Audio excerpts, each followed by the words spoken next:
den horrena hau, eta hori bai ez ginula nahi, eta azkenean kasi horretxe ibilegira, pixkat ere errealitatearen berri emaiten du horrek.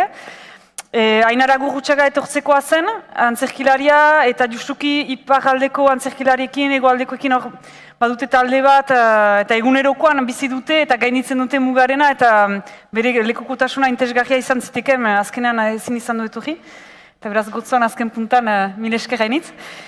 Eta hori hasiko naiz pixkat aurkezten, Gotzon Barandiaran idazlea. Eta hor da ere bai, justuki bere lan bideari esker, edo komunikazio ardura dunda hainbat taldeekin, eta ikusten dugu ardura iparraldean. Eta iduritzen zait bere egunerokoan saiatzen dela gainditzen, eta hola badu ustez esperientzia bat.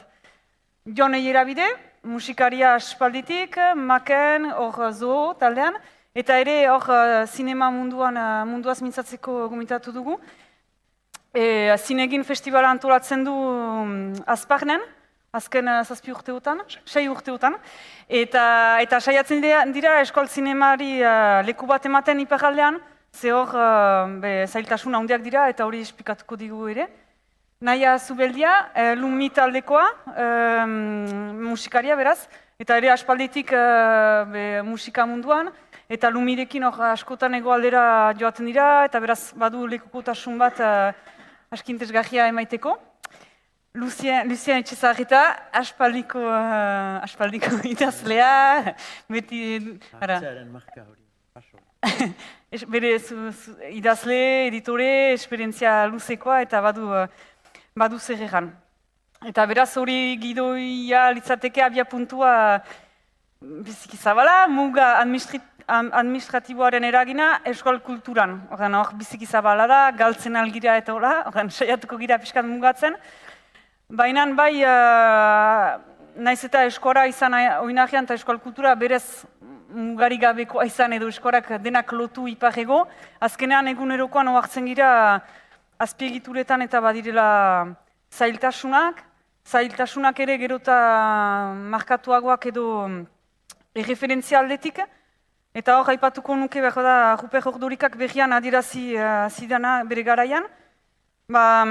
Bi hitz ez, da nola adibidez garaian edo baztango bat hartu eta baigorriko bat hartu, eta mintzatzen dira mundu beraz, baserri munduaz edo, arrantzaleak berdin, nahiz eta hitz desberdinak ukan, mintzo ziren hor mundu beraz, aldiz orain zer gertatzen da, hartzen dugu baigorriko bat eta baztango bat, batek begiratuko du Telecinco eta bestak begiratuko du France 3, eta urruntzen doaz, umorea izan daiteke azkenean horren adibide argi bat ere. Hor, Josu Landak aipatzen zidan, nola duela zonbait urte etorri zen Azparneko Galarrotxak antzerki festival batera, eta aritu zen hegoaldeko talde bat. Eta hor, Azparneko publiko guzia, komedia zen, baina inork ez zuen irri egiten deus. Eta aldiz gero Azparneko talde bat aritu zen, eta hor, publiko guzia irriz, eta haiek aldiz hegoaldekoek ez zuten bateri irri egin, ez zuten ezer ulertu. Piskat hori alde negatiboa, baina baditaizke alde positiboak. Ordan, behar bada bakotxaren esperientziatik edo nola, zegin Lucian, literaturatik, nola ikusten duzu afera? Gauzak on eta txar nahaste direla, erraiten alda, hori egia unibertsala da. Gero, erran duzu bezala, biztan da, Euskarak egiten duela Euskal Herria. Hori lehen evidentzia da, baina eskol literaturak jarraitzen aldu bide berdina. Behatzen bale bada Euskal literaturaren historiari, ikusten da gehiago iparaldean eta Lapurdin ere indartu dela, Bi Mendez kasik, gero ez da garapen berdina izan ego Euskal Herrian, bandezagun, Mogel arte Bizkaian, aipatzen da literaturaren sortzaile bezala, eta Nafarroan ere, bestalde ere bere hala ikusten da iparaldeko intelektualak, zirenak literaturan, apaizak izanik ere, eta hor badugu hoien arten kasua, Frantziako literatura ospetsuari lotzen ziren, eta bandezagun sonetoa edo literatur forma Europar dominanteak nahi ziren eskoran sartu, eta uste dut Nafarroan eta Bizkaian ere zela bide berdina hartzen Euskal literaturaren kapituloan, ez naiz behitizpada eskoak izan nahi, Hogei mendean badakigu, Malaueko gerra izan zelarik, iparraldeko euskaltzale guztiak, frantses nazionalistak bilakatu ziren, hemen abertzaletasuna nagusi zelarik, haustura handia izan zen, baina gero historiak berriz elkartu gaitu. Hori egiteko ez direla gauzak hain argiak ere, hizkuntza berdina izanikan ere, euskalkiena da, baina hori baino gehiago, frantses edo espanol, hori elgarren kalifikatiboa zen hori, iparraldeko hainitz, heldu dira Espainiarat, Dantxariako bentetarat, edo Ibardinerat, eta hemen, heldu dira Frantziarat, endaiako bidasoako zubia pisatu eta. Hori gauza ezko jadea, uste ere realitateak gertzen du horren atzean, halako berdintasun bat badela hala ere, eta, iteko gaurko gauzetarat, uste dut, Euskara Batuaren bide hori ipatu behar da, eta Euskal Literaturan erran daiteke, muga, uste dut, zubi hori indartu dela, nolazpeit. Nik arnezake maiatzen kasuan, eman ezagun, gu hasi ginen elkarte bezala iparraldeko Euskara eta Euskal idazlei bultzada bat emaiteko, espazio libre bat eskainiz, eta ohartzen gira orain, ego aldekoek ere, gerotek gehiago parte hartzen dutela, azkenean, hemen naturalki etxean gira, Durangoan erraiten duten bezala, nahi zerraren duzun bezala, beste gai batetan, hor euskal kultura iparraldekoa aparte bezala ematen da, beste kulturen erdian. Orduan, hori denak nahazten ditut nahitarat, ezkor edo baikor, nik ez dut uste, ez direla kalifikatibo onak. Bizigira eskualerri batean, historia berezi batean, hori dena aldatzen ari da, gure begien aurrean, eta uste dut, Euskarak inoiz baino zubi indartsuago egiten duen, Euskal Zaindia, Euskal Unibertsitatea, ikasketak bialdeetan, Ipar Eskualerriko nortasun politiko berri hori, parezkoa bezala dena Nafarroarekin eta Euskal Autonomia Elkartearekin, hori gero baikortasun bide nagusiak dira. Ezkortasun hori ikusten aldugu nik ikusten ezake, multinazionalen indar unibertsal horrek duena gehiago. Bengo supermerkatuak, iparraldekoak, bizimoldeak eragiten ditu, hemen frantsesaren galtzea Bizkaian eta Gipuzkoan, eta hori inglesa sartzea indarrez, hori ere ezkor ala baikor da. Guk hemen frantsesaren defentsa pixka bat egiten dugu, kultura hori Euskal Herrian integratua dela, eta kultur gaskoiaz ere hitz egiten dugu batzuetan, jakina Donostian, Nafarroan eta iparraldean indar handia ukandu, erdi aroan, eta hori ahaztua bezala dugu, baina hori gure ondareko gauza bat da. Egan nahi dut, kultura nahasketa handi batzean girela gaur, eta uste dut hortara ginen girela ere, kulture eragileek behar bada norabide batzuen hartzeko egimidea dugula, edo bide berri batzuen joratzea, nik ez daiz ezkor, etorkizun aberats handi bat dugu euskalkiekin bezala, ez dira euskalkiak batuaren etxai, garai batean ipatu zen bezala, normalizazioa ez da beti bide hoberena ere herri baten egiteko, uste dut dibertsitatean, halako ekologia batean bezala, sartu behar dugula ere, edozain kultur arlotan. Adibide, galdera zehaz bat hor Durangokoa zukan, iparraldeko argitaletxeak elkartuak dira eta iparraldeko txokoa bezala aurkeztu da. Ez ote da, nunbait, ez dakit, nik idazleak ezartzen bagin ditu Gipuzkoako idazleak, Bizkaiko idazleak, bitxik hausituko ginuke, hor gurasokeriatik edo ez ote da, gaixo iparraldekoak dira ez direla hainitz, zerriko ditugu hor, etxatuko gira baloratzen, menan gainetik hartuz eta ez dakit, Durango hartuz, hemen Durango girela. Euskaldun egunkaria hasi zelarik, ohar batzu egiten ziren iparraldeko exotiko xamarrak eginela, eta ez ziren konturatzen adibidez, kaseta gintzaren tradizioa iparraldean sortua dela, mende bat baino gehiago duela, eta hemen kasetari berri batek uste zuen gu ginela atzerakoiak, gure tradiziotik ibiltzen ginelarik, eta hori egan nahi dut, iparraldean ere badela indar bat, hemen hitzez hitz, hemengoekin mintzatzen ahaldena. Gero, egia da hor, dakizue, iparraldekoek dituzten main horiek erdi presiotan dituztela, ordan guk moralaren izenean, salatzen ahaldugu, behar bada tratamendu ezberdina dugula, gure miseriaren agerian jartzea dela, ez dugu sobera kondenatu nahi. Osoki pagatuz datorren urtean behar da, parekotasun gehiago izanen dugula.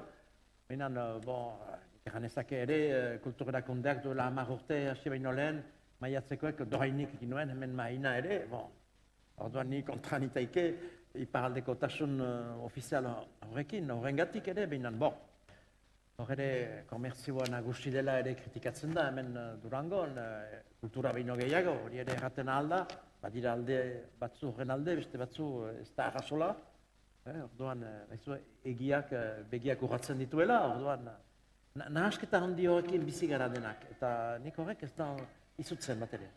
Ados. Nahiarekin behar bada musika munduan, azkenean aipatzen da, begirune bat balimada leku batean, espazio batean musikan izan daitekela, eskual musika, sareak, zenda usu sareen problema izan daiteke, eta hor, dela gaztetxeena edo besteena, zuek adibidez Lumirekin ez duzu inolako arazorik? Ez, gero, astapenean denbora bat behar izan da ere Goaldera iristeko, baina gero sareen arabera ere bat kontzertu batek bestea deitzen du, eta hola pitaka eginda, nik ez dut sentitu halako eragozpen handirik.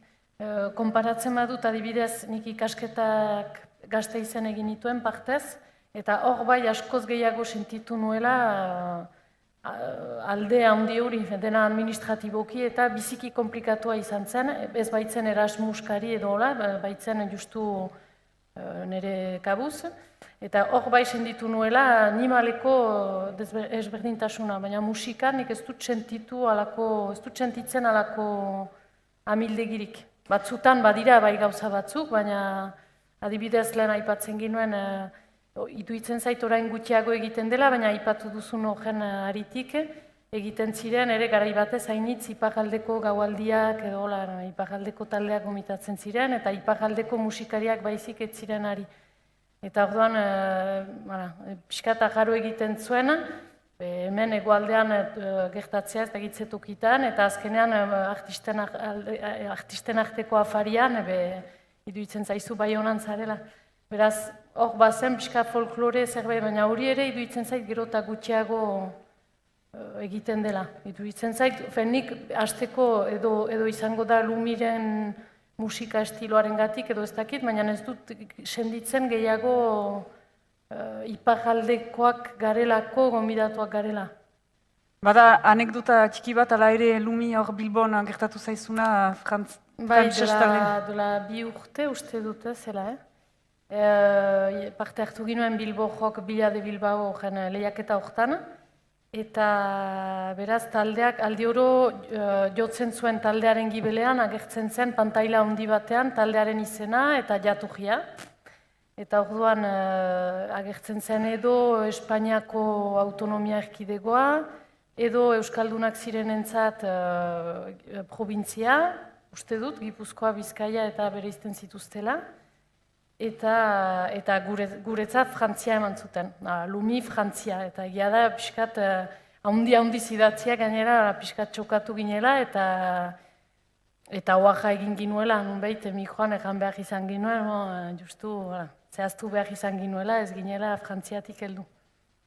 Eta beste anekdota positibo bat edo ez egin nola egan behar da, baina EHZ eta hor aurten ez estatu zuten, eta iduritu zait hor Bukowski gau bat egin zen Bukowskin EHZ-aren alde, eta hor bazen belaunaldi musikari zerbait, eta hor bazin ezten hainiz, eta zuloek hor zinezten, bazen anari, eta iduritu zitzaidan bazela naturaltasun osoz, piskat positiboki edo, eta zuek nola biziz? Bai, deitu gintuzten azken momentuko zera izan zen, biztan da, elkartasunez antolatua izan zen kontzertu hori, eta bai, ahitu ginen, eta poz handiarekin onartu ginen, uste dut iparraldetik bakarrak ginela, eta bai ez, hor, etzen izan, etzen sekulan aipatu iparraldeko tasun hori, etzen gu sentitu ginen beste taldeak bezalako talde bat, hor besteen artean, bai. Ados. Alde ez, zu musikari bezala mintzatzen zira, hor zinema alde ez ezkorretik edo hasteko, eni deigarri egin zaidan, hor egoaldean atera da film bat etzen dena amerikanoa, Horren, espainoleza izenburua, deitzen da, guk iparraldean ukan dugu, deitzen zen Justice League, eta la Liga de la Justicia, ez nola atera den arjunt amerikano filma bat, eta Bilbon bazen denetan hor, dira Wonder Woman eta horiek hor. Ez duz ikusi? Afitxa denetan, Bilbon, garai berean Baionan afitxa bera, izenburua batean espainolatua eta guk inglesez globalizazioa dela eta Baionan inglesez ginuen, baina atera zen, mementu berean Bilbotik Baionara eta ateratzen nazionala ukantzen gure ikuspegitik. Eta mementu berean handia bazen hegoaldean, denetan, edo areto gehienetan, eta guk iparraldean handia filma ez dugu oraindik ikusi ahal izan. Baita, asteburu horretan, Justice League filma horren asteburu horretan baginuen zinegin festivala, beraz Jon Irabide hortaz okupatzen da. Eta saiatu dira handia ekartzen Azparnera, eta ez.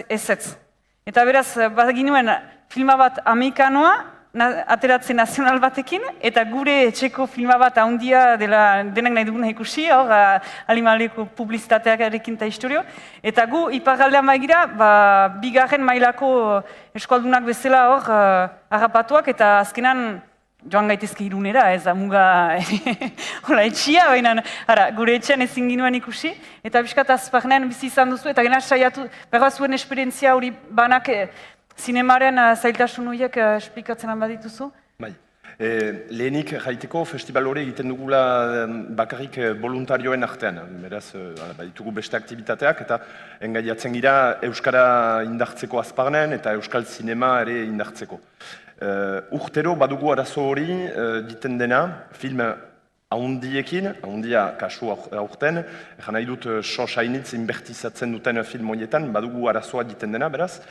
Eta erten digute ezin direla Azparnera etorri, eien finantzak eta plan horiek amortizatzeko, begiratzen dutelako Frantziaren edapena, eta espero dutela Frantzian lortuko duten festival ezagun batetan, leku bat, hori espero dute, eta balizko festival horrek inposatuko luken esklusibitate klausa bat.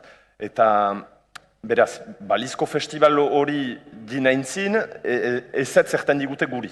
Ezin direla etorri Azparnera, eta gainera gu oso txikiak dira, pasatzen dira, zuek jakiteko pixkat, pasten dira 1000 bat pertsona lau egunez.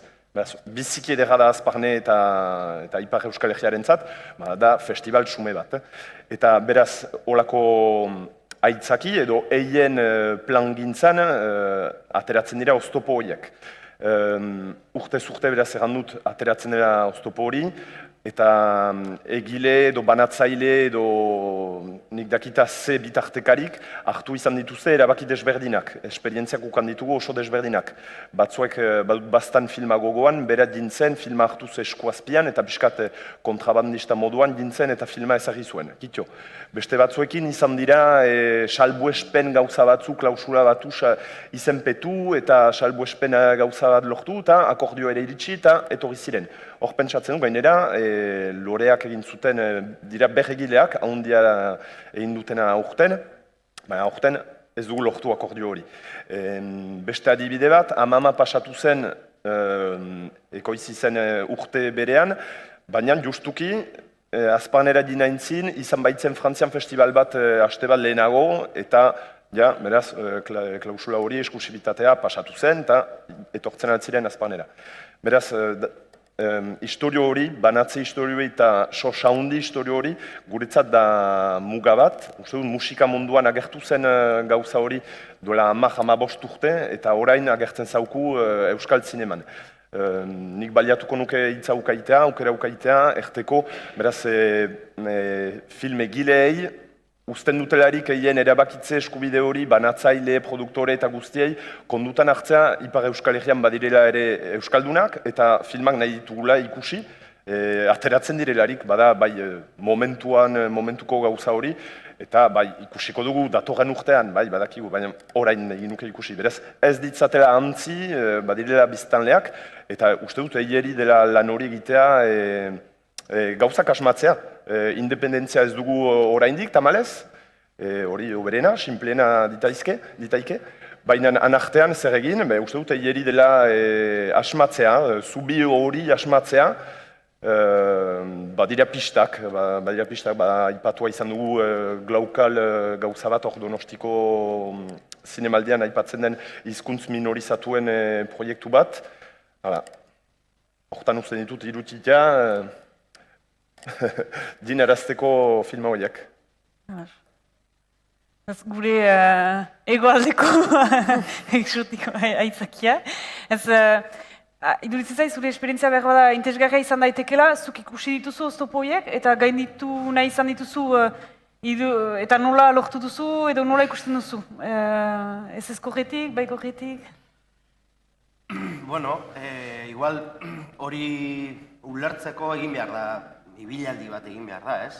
Nik uste dut, Euskaldun askoren kasuan, nire kasuan behintzat, probintzikeriatik naziora egindako ibilbide bada, kostatzen zait esate Ipar Euskal Herria. Nik Lapurdi, Baxenafarroa edo Siberua esate dut, edo Pirinioaz gaindi, kostatu egiten zaitu orain, ez? Baina lehen ez zitzaidan kostatzen, bere irtetzen zitzaidan. Probintzikeriatik naziora egin dut ibilaldi bat. Egin dut ibilaldi bat, ez ezagutzatik lilurara, ere bai. Gure gaztaroan oso ezaguna zen, Lapurdi, Baxenafarra eta Siberuako kultura ez ezaguna zen, eta halako batean narrazioak liburuaren bitartez, hango hitzen bitartez, Sarrionendiak sartu zituen hango euskalkietako hitzen bitartez, musikaren bitartez, errobiren bitartez, ertzainak bitartez, Itxaro Bordak eta ertzainakek elkarrekin egiten zuten lanaren bitartez, Euskal Herria zuzenean festivala deskubritzea guretzako askorentzako izan zen prepotentziatik humiltasunerako ibilaldi oso importante bat. Uste dut hori falta zaigula askori, alde honetako askori ez, Bizkaia Gipuzkoa eta Bizkaia Gipuzkoa esango nuke. Ez Bizkaia Gipuzkoa Araba Nafarroa, Bizkaia eta Gipuzkoa, prepotentziatik humiltasunerako bidai bat egin behar dugu. Zeren ustezko periferia horietan guk ikasi dugu periferia ez direla, gaur egun zentralak direla, kulturgintzan. Adibide asko dago, ez, EHZ bezala. Guretzat EHZ izan zen ara joan, urte gutxi genituela, hango antolamendua ikusi, eta guk zeintzuek pentsatzen genuen munduko honenak ginela dena antolatzen. Joango ginela ara eta gainera aili erakutsiko genien nola egin behar diren gauzak, nola antolatu behar den festival bat, gure kasuan, Larrabetzun gazteguna antolatzen ari ginen urteetan, eta pentsatzen genuen gu munduko antolatzailerik onenak ginela, ara joan ginen, eta guretzat izan zen humiltasun ariketa izugarri bat. Antolakuntza aldetik, kultura ulertzeko modutik,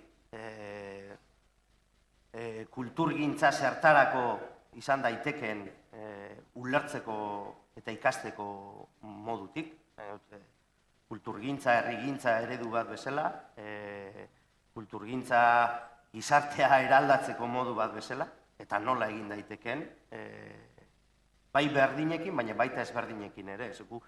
Hasi ginenean EHZ-tara joaten, Frantziatik jente asko joaten zen, batez ere ez.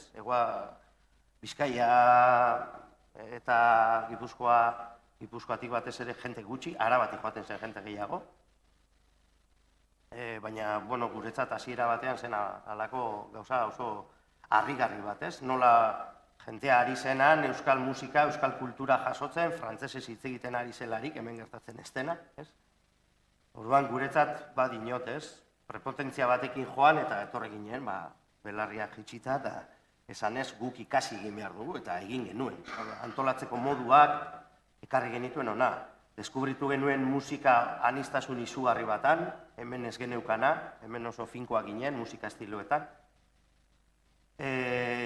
Gerora adibidez Maiatz ezagututa, Lucien eta hauek ezagututa, literatura bera ulertzeko beste modu bat ere ikasi genuen. Literatura eskola antolatu genuelarik urtero saio batan egiten genuen, Esan nahi duena da, guri askotan galdetzen digutenean, nik behintzat esate dute, zu bizkaitarra zen, ni euskalduna naiz. Ez dut ukatzen bizkaikoa zen, naizenik Larrabetzu geografikoki hor dagoelako, baina ni euskalduna naiz. Probintzikeria hori uste dut gaur egun oztopo handi badela. Oztopo handi oso handi bada, administratiboki esaten ari gara, baina administrazioak azkenean erakunde publikoa dira eta herritarren erakundea dira, arazoa alderdi politikoa dira. Eta gaur egun daukagun arazorik nagusiena alderdi politiko horiek perpetuatu egiten dutela, betikotu egiten dutela, eskema hau. Eta gu ari garela lanean gure hizkuntzaren lurraldean. 2000 urtean Susa argitaletxean armi-arma proiektua martxan jarri genuelarik guk ez ditugu bereizten. Alfabetikoki daude jarrita idazleak eta guk ez dugu bereizten. Hauek lapurtarra dira, hauek ez alfabetikoki dago eta hauek euskal idazleak dira. Zuk aipatu duzu hemen nola egiten den, batu Ipar Euskal Herriko sorkuntza jenteak identifikatu dezan, bueno, gu ez gaude horren alde. Guk uste dugu, nahasian egon behar dela, euskal sortzailea direlako, eta musikariak egon behar dira, leku guztietako, euskalaren lurralde guztietako musikariak elkarrekin. Bueno, horrela gainditu dugu. Joan da, batez ere, ara, ez? Eta guretzat, ibilaldi horiek eginda, ez? Ez ezagutzatik lilurara, prepotentziatik humiltasunera eta probintzikeriatik naziora, ez?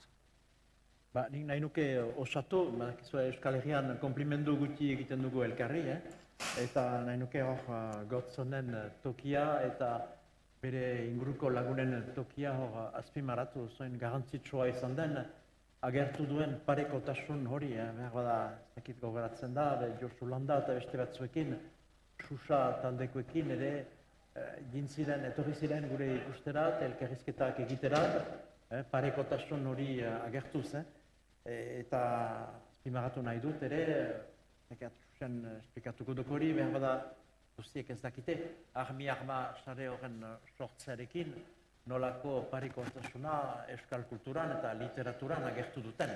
Ez da hor mugarik eta zinez altxor bat hor eraiki duzue, urtetik urtera zinez denek askotan baliatzen duguna.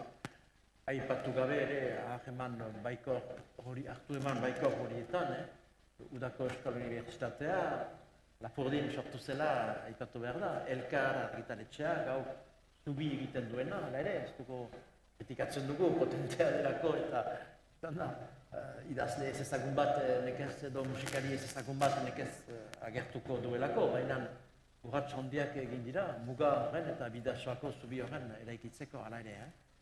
Eta hola, eta eskerrak, Larrabetzu Connection talde hori beti literatura ekitaldi hortan ere, badakit, nola beti indar egiten duten gure ekarrarazteko honat eta hegoaldekoak ez direla askotan joten iparalderat.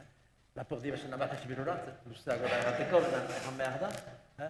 Etikatzen dugu, baina guk ere ez dugu indar aski egiten behar da. Hala ere, Zarauzko literaturia edo eako poesi egunetan, Bizkaian, gure partaidetzari buruz indarrak egiten dituzte, gutxi garela esan gabe eta sinesten balin badute ere. Ileskat hotzan eta girekin beste guztiai. Erraiten duzularik hori joan da, eta hiura horrek interesatzena, unaiz eta zagit eskol kulturan, zer ikusten duzu alde positibotik, zer ekar dezakegu elkarri edo nola ikusten duzu? Nik EHZ-aren eredua beti jartzen dut, ez?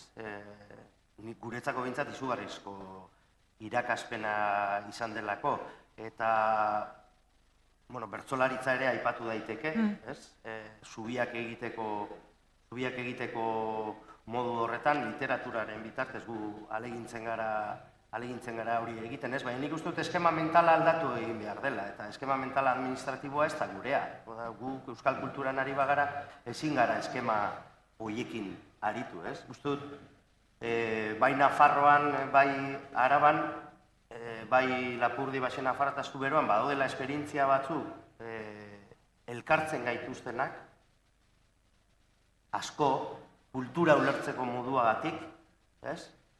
identidadeagatik ere bai, denak sentitzen garelako nazio bereko kide, herri bereko kide, hizkuntzak biltzen gaituelako, batzen gaituelako. Falta dena da ezagutza asko, ez? Asko falta da hori. Ez ezagutza izugarria da, elkarrekikoa, gaur egun. Hori ez da lantzen, ez? Gu bai hautsenearen bitartez, edo jalgiren bitartez, edo literaturiaren bitartez, euskal kulturaren ikusgarritasuna, edatzea, komunikazioa, transmisioa lantzen ari garelarik etengabe, gu ez gara mugatzen EAE, edo ez dugu egiten berizketa EAE, Nafarroa edo Lapurdi Siberua bazen Nafarroa, gurea euskararen lurraldea da, horrek biltzen gaituelako gu. Uste dut eskema hori euki eskero, kontziente izan behar gara ere, administratiboki alderdi politiko askok jartzen dizkiguten muga horiek gainditu egin behar ditugula. Gainditzeko modu bakarra, guk behintzat proposatzen duguna da, sortu behar dugula bilgune bat, non denok egongo garen. Eta nola saiestu gurasokeria edo ez dakit nola egan askotan sendi daitekena edo... Nik uste dut joan da lehen esan dudan bezala, gu horrela humildu gara, ez? Prepotente izatetik, uste izatetik gu garela euskal kulturaren zentroa, euskal herriaren zentroa, abertzaletasunaren zentroa, ezkertiaren zentroa, bueno, ez bakarrik Lapurdi Baixen Nafarro Zuberoa, joan da Gasteizera edo joan da Iruñara, joan egin behar da. Hau da, hemen Bizkaia, jentea joaten da Kantabriara, Hendaiara bidera baino, edo joaten da landetara gelditu gabe Donibane Loitzunen, ez? Eskema mental horiek aldatu egin behar ditugula iruditzen zait, ez? Nire ustez behintzat, zure herria ezagutu egin behar duzu. Horrek zer esan nahi du? Komunikatu egin behar dela hori. Egiten dena komunikatu egin behar da. Horrek esan nahi du, zuen kasetarion baldintzak hobetu egin behar direla. Kasetetan baldin badago, kasetari bakar bat Euskal Herri osoko kultura jasotzeko, nekez egingo du. Oso zail dauka hori egiteko, ez? Egitea, orduan, behar baldin badira lau, batek lagundu beharko du hori, ez? Administrazio erakunde publikoek hori lagundu egin beharko dute. Euki beharko dugu hezkuntza sistema propio bat non gure lurralde osoa aintzat hartzen den, ez? Eta literaturan irakasten den, Itxaro Borda eta musikan Naia Zubeldia aipatzen den, edo zineman bestelako batzuk, edo antzerkian luzon egiten ari direna, ez? Hori ba falta dena. Bilgune bat non egingo dugun estrategia komun bat alderdi politikoen gaindi. Horiek esartzen dituztelako muga administratiboak eta muga mentalak, ez? Ez ezagutzarena, berba azparnen hor zineginekin, eskol kulturatik edo, zuek hainitz ikasi duzue edo hor adibidez aurten ikuska pasa duzue, uste dut, eta ez duten baita ez bada ezagutzen, eta hor bazen eskol zinemaren ere gogoeta bat dula behaz 30 urtekoa, eta horren kontra ere burrukatzen da berba zinegin edo zuek ere hainitz ikasten duzue, eta bada zerbait hor sojuntza laguntzeko, azkenean lehen gauza hori ezagutzea da, ezagit nola bizi duzuen azparnen. Bai, guk egin ditugu, urte guzian ibiltzen gira filmen sekatzen, eta aurtengo beraz zailtasun hori, bainituen 2 film nahiko handiak etogarazteko, ez dugu lortu, eta ondorioz joan gira film laburren seka. Begiratu ditugu hainbat labur metrai eta osatu dugu sail bat zineman pasatzeko Euskal Herriko osoko guzietatik dinak labur metraiez osatuak. Eta ere, eman dugu ere atzera denboran ejan nahi dut, atzera begira kolpe bat, orain arte ere Euskal Zinemak ze pausu eman dituen, eta joan gira Koldo Izagiren filmaren gana, kearteko egunak, eta biziki interesgarria da garai bat kokatzeko, Euskararen lekoa biziki importantea da, bada hainitz ere jaiteko hori buruz filma horretan, eta horren inguruan egin ziren ikuskasailak. Eta justuki guari ginen filmen inguruan eztabaidan, zer nahi dugu defendatu, zendako diten gira bilkuretara, zendako egiten dugu bolondres lan hori, Euskararentzat. Eta ari ginen gero eta gehiago gauzak zehazten, Eta ikusi dugu laburmetrai bat, ikuskakoa uste dut 20. dela edo, eta batek filmatzen zuen, nola ejanez, euskal zinema sortzen ari da, eta zer izan behar da. Eta justuki lotzen alda ere Anton Lukuren definizioarekin, bere liburu horretan zer da euskal kultura. Janik horzen, ze izango da, Euskal Herria filmatzen duena? Ez. Euskal Herriko batek egindakoa? Baita ez, endako ez, baina ez da aski argi. Olako hainbat galdera, eta azkenean euskaraz egiten den zinema. Eta justuki hortan ginen gu. Hortan ginen, beraz guk ere hainitz ikasi dugu prozesu hortaz, gure festivala definitzen, kokatzen gure burua ibilbide batetan, eta ere etorkizunerako behiratzen, zer nahi dugu defendatu, zertan denbora pasatuko dugu, zer nahi dugu jendeari proposatu. Gainera jendeak nahi du, jendea etorri da, urbildu da, aurten ere bisitari kopurua ukan dugu film potente horiek ukan gabe, eta ejan nahi du, beraz, sorkuntza egiten dela Euskal Herri guzian, sorkuntza egiten da, eta hor aurkeztu ditugunak ziren gainera sos handirik gabe egindakoak. Beraz, beste gauza bat, ez da uste behar ere zinemaren gauza utzi behar dela osoki sos handietan. Ez, egiten alda ere errigintzan, badira pasatu ditugunak zineginen, badira proiektu oso ederrak, justuki egiten dutu lotura mugen gainetik. Filmak bazituen bere amatortasun akats edo alde ez hain sinesgarri guziak, baina izan dira proiektuak eginak Euskal Herri osoan zehar, amateur modu osoan. Eta justuki, hortan zer ikasten da, jendea ezagutzen ikasten da. Eta ez da erori behar ere gauzan, ustea erabakia eta ustea ahalmen guzia azpiegituretan. Zer eginen dute, erran duzuzuk, ber egingo dute jadanik den eskema. Horien postua mantendu, eta ez dute gauza handirik aldatuko, izen aldatuko, garbituko pixka bat, baina uste dut indarra eman behar dela, jendea ezagutu, haren gana joan, eta musikaren bitartez, hola egin dugu ere bai, jendeak ezagutu, bera gaztetxe hortakoa, ara joan, bera ezagutu, eta ara joan, eta hola sortzen dira sareak. Eta hola, mugak desagertarazten dira, eta joiten algira Bergarara, edo Getxora, edo Iruñara, edo zein lekutara, etxean bezala bagine. Naia, berba, sorkuntza momentuan, importanta zaizu, egoaldeako musikak edo eskual kultura bat, aspalditik eskual kantuan zira, musikan zira, eta sortzeko momentuan, referentziak...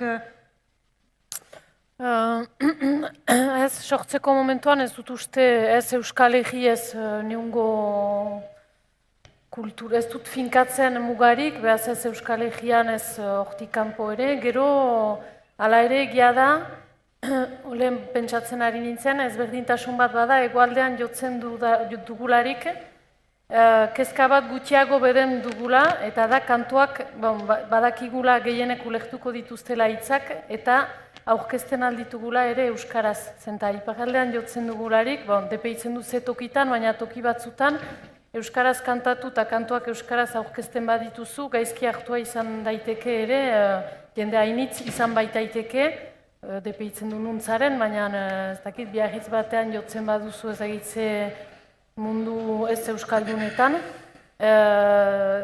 Zaila izaten alda, jendeak gaizki hartzen aldu.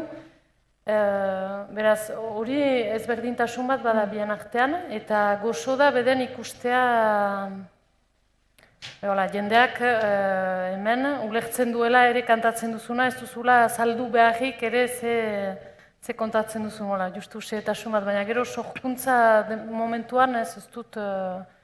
Ez gehiago iparaldekoak egoaldekoak baino, baina ez gehiago euskaldunak frantsesak baino, eta ez gehiago inglesak amerikarrak baino. Iturriak denetan. Bai, denetatik badira. Nik gehitu nahi nuke, funtsan entzututen gauzetarik, elkarteek dituztela, azken batean indar nagusiak egin, bidazoako zubi horren eraikitzeko, non baita.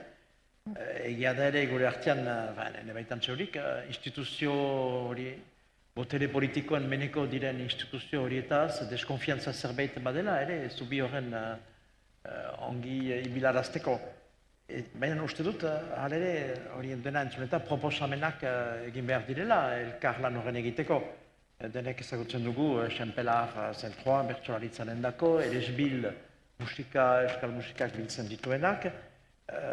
Uste dut ere, agotzonekin, garai batean aipatua izan ginuen, biblioteka nazional baten beharra. Pentsen mazue gaur egun, euskal literatura non bilatuko duzue, liburu zahar bat, Pariserat on behar duzue, Bibliothèque Nationale de France hortarat, handirat denak. Haiek serioske egiten dute, hemen ez da aurkituko. Garai batean, Koldo Mitxelenak Donostian biltzen zituen gure ekoizpen guztiak, diru eskasez ez dituzte erosten gehiago.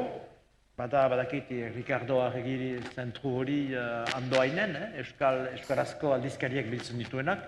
Ez dute dirurik ere, gogoratzen iz, hitz aldizkaria proposatu nien banuela kolekzio bat, nahi zuten ez didate inoiz erantzun ere, eta azken batean, beren bertako jenden interesa, diru gintzak manatzen ditu, instituzioaren meneko diren horiek orduan.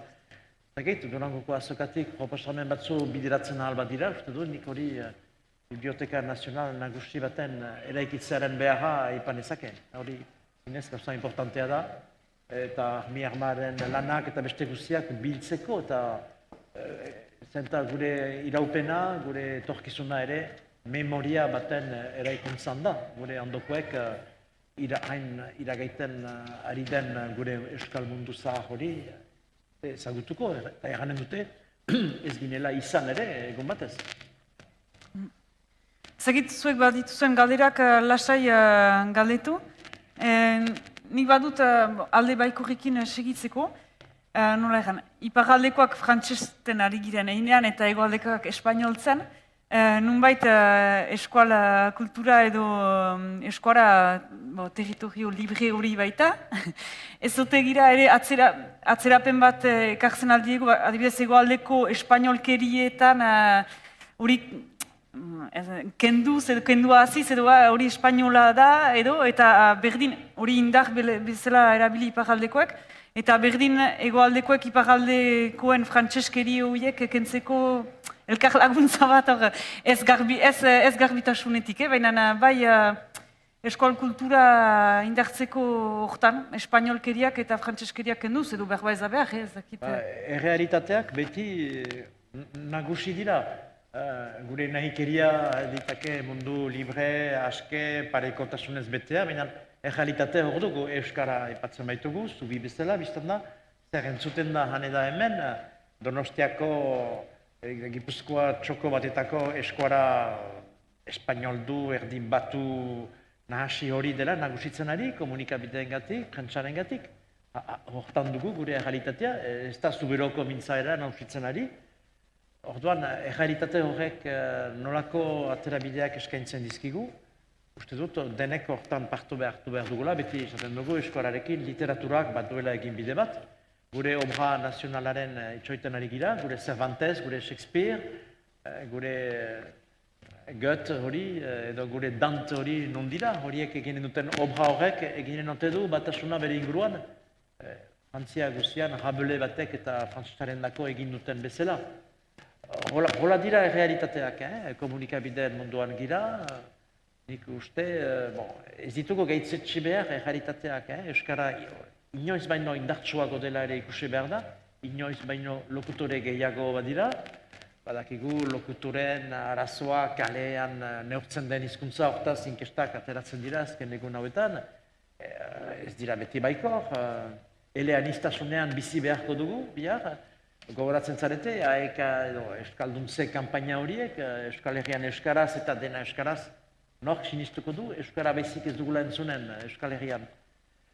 Anistasun hortan, behar dugu horreka bat aurkitu, euskarak, beti diot, gure idazle mundu hortan, biblioteka nagusi batekin gira, lantresna lanabes guztiak baditugu, euskararen zat, inoiz egin diren ikerketa iztegi hoberenak, bildumak, armi arma sarean bezala, horrekin dugu egin behar, eta kalitatea da, herri txikien indar bakarra, uste dut, eta hortan, osoki baikorniz, ez dugu nigarraza izan behar, Siberoan batua eta Siberotarra mintzatzen badira, 10 urte arte umeek ikastolan ataratzen eta maulen ikasten dute Siberotarra, eta gero baturat, iparaldeko batu hortik euskara baturat, eta denak ongi bizigira, edo zitzen algira horrela. Hola izanen dugu, biharko Euskal Herria, behar bada ere, bakatu urruti joten naiz ere, badakiko Euskal Autonomia Elkartea, Nafarroa eta iparaldeko lurralde kolektibo hori, besen Nafarroa, Sumeroa eta Lapurdi biltzen dituenak, horien arteko tratu batekin, eraikiko dira, uste dut, gure biharko lan tresnak, eta ni hortan, baikor niz, hori bultzatu behar dugu, eta elkarteek ere beren tokia dute, gure arteko lanak eta emaitzak horik direla sustrai nagusi, ezagupen hori bedenen behar da, Gotzonek erraten duena, ez baita errespetu eta ezagupenik aski uste dut, kultur sorkuntzan ari dinei buruz, hola uste da, jostagailuak direla, ez dela lan bat idaztea eta musika egitea, entzuna dukezue, jolasten zaretela eta usterik ez, orduan denen eginbidea eta beharra da uste dut, eta sustengu horrekin uste dut, gauzak aurreratuko direla eta aurreratzen ari direla ere. Ari, baikor naiz, uste duzu. Ez egizuek zer pentsatzen duzien espanolkeri, frantzeskeri edo ez bate edo trompatzen niz edo? Ostean aipatu dugu gure artean behar umorearen bitartez, umorearen gai hori zaila dela hartzen direlarik referentziak bai Espainian eta bai Frantzian gure artean ulertzeko zaila dela. Guri da asmatzea euskal umore bat gure buruetaz ere irrieiteko eta mirail baten aintzinean bagine bezala, ikusteko zerk eraiki gaitun eta zer nahi dugun atxiki, edo ez, edo horren bitartez ezagit. Nik ejango nuke frantseskeriak eta espainolkeriak kendu nahi bat ditugu, beste zerbait behar dela hoien ordez, eta beraz gure gauza komuna eraikiz txikituko direla besteak. Hori balin bada helburua, Eta keria hori kenduz, eta gaitzesten ditugu gauzak horrekin, eta bada ona hartzeko denetarik, mundializaziotik eta guztietarik, internetik eta bestetarik, baikortasunez uste dut, jarrera baten zera dela hori, eta horrek denak oneratuko ditu uste dut, gotzan. Guk urte batzuk badara matzagu eta urten lortuko dela azkenean Durangoko azoka amaitzen denean sormenari buruz hitz egingo dela eta ez zenbakiei buruz, ez? Sormena Euskal Herrian ez dago krisian, ni alde positibotik ari naiz, Sormena Euskal Herrian ez dago krisian, Euskal Herriko inon ez dago krisian. Oso kultura adierazpide guztietan oso proposamen interesanteak daude, nik esango nuke Euskal Herri osoan dauden proposamen interesanteenak, dut esango arlo guztietan, esango nuke gehienetan euskaratik datozela, musika egiten dena gaur egun interesanteena iruditzen zait euskaraz egiten dena dela, literaturan gauza bera, arte plastikoetan gauza bera, antzerkian zer esanik ez dago ikustea besterik hiriburuetan nolako Espainiako edo Frantziako obrak estreinatzen diren eta Luzon nolakoak sortzen diren, nire ustez behintzat. Arazoa zein da, gu garela Espainiako, Frantziako eta kultura anglosajoiko konsumitzaile pasiboak ere 1 euro gara. Hau da, guk inongo aleginik egin gabe, Euskal Herritar batek jasotzen du kultura frantzez-espainol eta anglosajoiaren eragina 1 euro. Da, etengabeko uholde bat. Euskarazko kulturaren erreferentzia nahi duenak bila joan behar du. Guk alegin egin behar dugu, gure kulturaren bila joateko. Gaur egun Euskaldunok ez dugu gure kultura ezagutzen. Eta nik Euskaldunok ari naizenean, beti ari naiz Euskaren lurralde osoari buruz. Guk ez dugu gure kultura ezagutzen, eta hori datuek esaten dute. Hiztunetatik ohiko kontsumitzailera dagoen amildegia izugarria da. Eta batzuetan gure diskursoak izaten dira, erdaradunak erakarri egin behar ditugula ez. Erakarri behar ditugu lehenik eta behin Euskaldunak. Kultura osasuntzu bat eukitzeko behar dugu masa bat, behar ditugu zaleak. Hortik sortuko dilako sortzaileak. Behar ditugu komunikabide osasuntzu bat. Behar dugu hezkuntza propio bat non euskal kulturen transmisioa egingo den. Behar ditugu profesionalak, behar ditugu herri mugimenduetan kultura zabaltzen antolatzen ari direnak baldintza egokietan egin dezatela. Profesionalek eduki ditzatela baldintzak. Baina hori ez daukagu. Eta askotan, EAN, Nafarroan, ez da egite elkargoa hasi den hori egiten, ez? Baina Lapurdi Xiberua, bazen Nafarroan, sarietara joko dut. Tratatzen da hizkuntza euskara beste hizkuntzen pareko. Maila berean balego bezala, eta gu ez gaude espainolaren, frantsesaren, ez da ingelesaren maila berean kulturalki. Gu betik behan gaude, hoien menpe gaude. Horri aurre egiten ez diogun bitartean, oso zaila izango da. Eta ni positiboa naiz, Inok ez dezala pentsa, ni negatiboa naizenik. Bestela, aspaldi utziko nuen hau, egongo nintzen Euskara Teknikari Gasteizko lakuan, eta biziko nintzateke 3.000 euro irabazita hilean. Horrela diot. Baina, errealidadea hau da.